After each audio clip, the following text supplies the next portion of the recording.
aujourd'hui quand la team Yomi crée une boutique, c'est quoi les étapes par laquelle, parce que je pense que toi, depuis le début, aujourd'hui, tu as pu te créer une sorte de process et Hmm. de liste où en gros, ta team va simplement dire, OK, bah, il faut faire ça, ça, ça, c'est quoi? Après, tu vois, le but, c'est plus.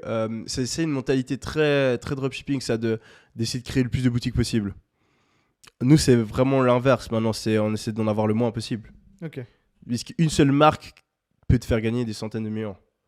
Donc, non, on n'est pas vraiment dans une optique je crée des boutiques à la chaîne ou quoi, tu vois. Donc On, aujourd'hui, tu essaies de créer des marques. Mais ouais. justement, ça a été quoi, là, dans la dernière que vous avez pu lancer, Hmm. la stratégie que vous avez mis en place pour la lancer? Euh, Bah, la strat, c'est vraiment. Nous, on pense qu'en dizaines de millions au minimum. OK. Donc, on réfléchit uniquement à un produit avec lequel on va pouvoir faire des dizaines de millions ou grand minimum revendre la marque pour des dizaines de millions. OK. Donc c'est soit faire du revenu, soit faire un exit, donc Ouais. revendre la marque Mais derrière. OK. après, franchement, c'est plus faire un exit, quoi. OK. C'est plus ça la chose sur laquelle on se concentre. Et ouais, tu réfléchis à une industrie qui croît. Euh, Après, c'est vraiment pas la même chose. Il faut vraiment comprendre que le business, ça fonctionne par palier et que si tu appliques les trucs que le mec qui fait 1 milliard fait à ton business pour faire tes premiers centaines d'euros, c'est pas forcément une bonne idée.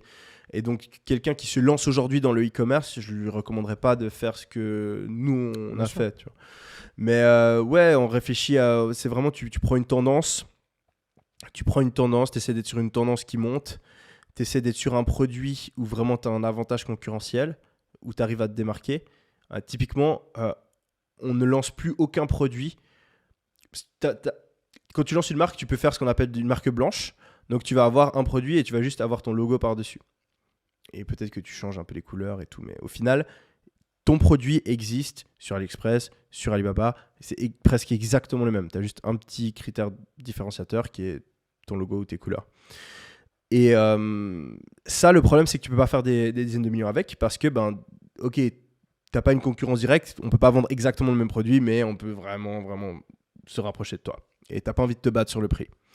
Donc, nous, on essaie de faire des produits qui vont être difficiles à copier. Donc, on essaie d'avoir vraiment soit un design complètement différent, soit, tu vois, un truc breveté ou tu vois, une espèce de technologie que les gens n'utilisent pas vraiment, soit des fonctionnalités qui n'existent pas.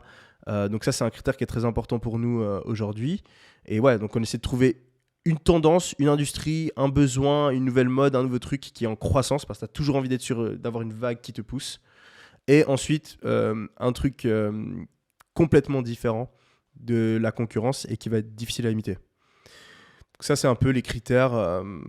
Et après, un produit, et ça vaut pour tous les produits, qui va être facile à marketer.